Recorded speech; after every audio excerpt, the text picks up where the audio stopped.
Good morning friends. आज मैं आप सबको पीसीओडी या पीसीओएस क्या होता है, उसका क्या इलाज है, क्या ट्रीटमेंट है और क्यों होता है, उसके बारे में बताने वाली हूँ। दोस्तों, ये वीडियो आपके लिए बहुत ज़्यादा इंटरेस्टिंग है। अगर आपको ये वीडियो पसंद आए तो उसको लाइक एंड शेयर ज़रूर करिएगा। अगर अभी तक दोस्तों आपने मेरे चैनल को सब्सक्राइब नहीं किया है तो प्लीज़ फटाफट से आप सब्सक्राइब कर दें। दोस्तों, पीसीओडी यानी कि पॉलीसिस्टिक ओवेरियन डिजीज़ कहते हैं इसे, या पीसीओएस मेटाबॉलिक डिजीज़ भी कहते हैं। तो इसे हम सिंड्रोम का नाम देते हैं, यानी कि पॉलीसिस्टिक ओवेरियन सिंड्रोम। दोनों सेम चीज़ है, दोनों में कोई डिफरेंस नहीं है। दोस्तों, आजकल होता क्या है, छोटी छोटी लड़कियां आती हैं और उनके अल्ट्रासाउंड में लिखा रहता है कि पीसीओडी अपीयरेंस है, ओवरीज़ की अपीयरेंस पीसीओडी है। तो वो आती हैं और बताती हैं कि डॉक्टर साहब मुझे पीसीओडी हो रहा है। वो अपना खुद डायग्नोसिस बना के लेकर के आती हैं और कहती हैं डॉक्टर साहब मुझे पीसीओडी हो रहा है। तो मैं उनसे पूछती हूँ कि भाई आपको दिक्कत क्या हो रही है। डॉक्टर साहब कुछ नहीं, पेट में दर्द था कई दिन से और पेशाब में दिक्कत थी, जलन हो रही थी, पेशाब सही से नहीं आ रहा था। तो उसके लिए डॉक्टर ने बोला एक अल्ट्रासाउंड कराइए। तो अल्ट्रासाउंड में निकल करके आया है कि मुझे पीसीओडी है। पीसीओडी की वजह से डॉक्टर साहब मैं बहुत ज़्यादा परेशान हूँ, टेंशन में हूँ। अभी तो कोई एज भी नहीं है पेशेंट की ज़्यादा। तो उसके लिए क्या है कि दोस्तों, मैं आपको ये बताना चाह रही हूँ कि उसे पीसीओडी नहीं कहते हैं या पीसीओएस नहीं कहते हैं। 3 लक्षण बताऊंगी, 3 में से अगर 2 है आपको तो उसे आप मानो कि वो पीसीओडी है। जो पहला है वो ये कि आपके अल्ट्रासाउंड में आएगा कि जो आपकी ओवरी है वो बहुत सारे छोटे छोटे से उसमें मल्टी ओवरीज बन गई हैं, छोटे छोटे से अंडे बन रहे हैं। वो पीसीओडी अपीयरेंस है उनका, कि polycystic ovarian appearance, ovaries appearance दिखा रहा है। और जो दूसरा है वो है आपके अनवांटेड हेयर्स आ रहे हैं चेस्ट पर या फेस पर, मतलब दाढ़ी पे या मूंछों पे या चेस्ट पर आपके अनवांटेड हेयर्स आ रहे हैं, जिसे हम हर्सुटिज्म कहते हैं। या एक्नी हो रहा है, आपके कील मुहासे आ रहे हैं, या आपके ब्लड टेस्ट कराने में आपके एंड्रोजन हार्मोन या टेस्टोस्टेरोन हार्मोन, जो जिसे कि हम मेल हार्मोन कहते हैं, वो उसका लेवल इंक्रीज़ आ रहा है, या DHEAS का लेवल इंक्रीज़ आ रहा है। और जो तीसरा है दोस्तों वो है आपका पीरियड्स इरेगुलर होना, यानी कि पीरियड्स 2-2, 3-3 महीने पे आ रहे हैं, और अगर आ भी रहे हैं तो बहुत कम आ रहे हैं। तो दोस्तों, अगर इन तीनों में से कोई 2 भी है तो उसे हम पॉलीसिस्टिक ओवेरियन डिजीज़ कहेंगे या पॉलीसिस्टिक ओवेरियन सिंड्रोम कहेंगे। और इसको जो वजह बनती है, इसकी कॉजेज़ बनते हैं दोस्तों। तो पहला कॉज है जेनेटिक कॉज। सबसे पहला जो है वो ये कि या तो आपकी मदर को या बड़ी सिस्टर को, मौसी को, नानी को, किसी को भी होगा तो वो आप में भी ट्रांसफ़र हो सकता है कि आपके अंदर भी वो पीसीओडी अपीयरेंस आ जाए।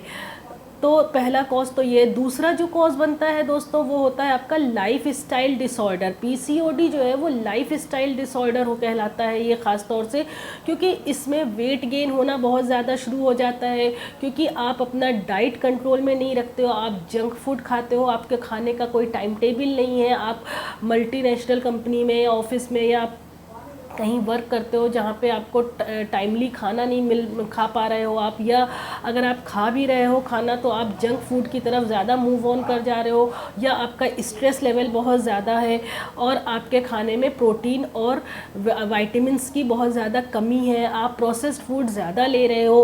और जो तीसरा है, मतलब जो एक और कॉज है वो ये कि आप ऐसा करने के बाद, इस तरह की आपका खाना जो हैबिट है वो लेने के बाद आप एक्सरसाइज बिल्कुल नहीं कर रहे हो और आप बैठे रहते हो, ज़्यादातर बैठने का आपका वर्क है। तो उसमें दोस्तों जो आपको करना चाहिए वो एटलीस्ट एरोबिक एक्सरसाइज तो आपको मस्ट करना चाहिए, 30 से 40 मिनट पर डे का। एक हफ्ते में कम से कम आपको 150 मिनट एक्सरसाइज टाइम टेबल में किसी तरह से भी आपको बना करके एक्सरसाइज करना है। ख़ास तौर से एरोबिक एक्सरसाइज कर सकते हो जिसमें कि आपकी जो हार्ट रेट है वो 120 तक इंक्रीज़ कर जाए, आपकी स्वेटिंग आना चाहिए, आपको आपकी धड़कन बढ़ जानी चाहिए, जिससे कि आपका वेट लॉस होगा, आपकी कैलोरीज ज़्यादा बर्न होगी और आप हल्का महसूस करोगे। ठीक है। ऐसा नहीं करने की वजह से आपका वेट बढ़ जाता है, आपके अंदर पीसीओडी के केमिकल चेंजेस होना शुरू हो जाते हैं, जिसकी वजह से आपकी बॉडी पर पीसीओडी के लक्षण दिखाई देना शुरू हो जाते हैं।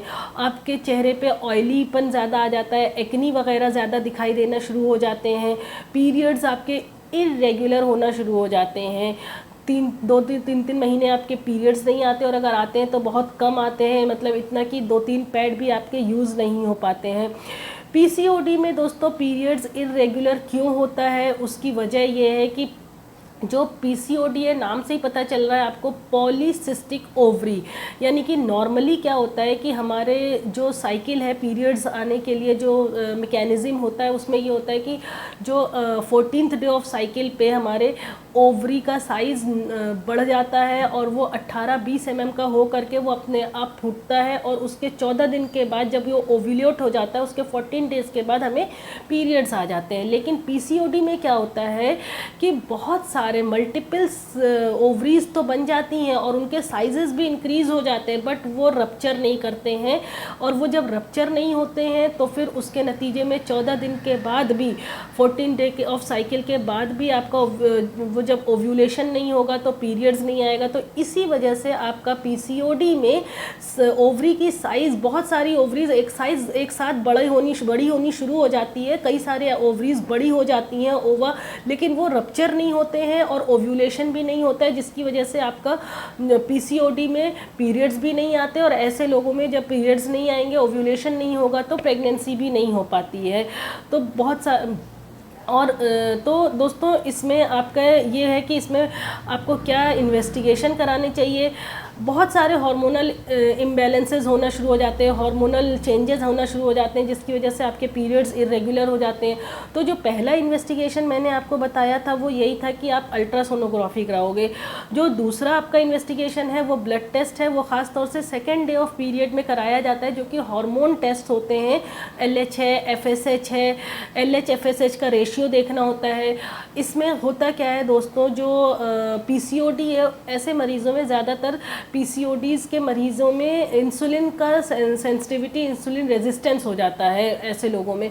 तो ऐसे में हमें फास्टिंग इंसुलिन का टेस्ट कराना चाहिए, और 2 घंटे के बाद उन्हें ग्लूकोज 75 ग्राम पिलाने के बाद उस 2-2 घंटे पे आपको GTT का टेस्ट, इंसुलिन जो टेस्ट होता है वो कराना चाहिए। और जो चौथा टेस्ट है वो है आपका TSH है, प्रोलैक्टिन है, उसके अलावा टेस्टोस्टेरोन, क्योंकि उसमें मेल हार्मोन बढ़ने लगते हैं, जिसकी वजह से आपको हेयर्स वगैरह दिखते हैं अपने चीक्स पर या मुस्टैक्स पर या चेस्ट पर, तो उसके लिए आप मेल हार्मोन टेस्ट होते हैं जो एंड्रोजन, टेस्टोस्टेरोन, DHEAS, ये सब कराने चाहिए। अब दोस्तों इसमें मैं आपको बताना चाहती हूँ कि जो PCOD के ट्रीटमेंट क्या है। ट्रीटमेंट दोस्तों इसमें डिपेंड करता है कि मरीज़ किस प्रॉब्लम के साथ आया है।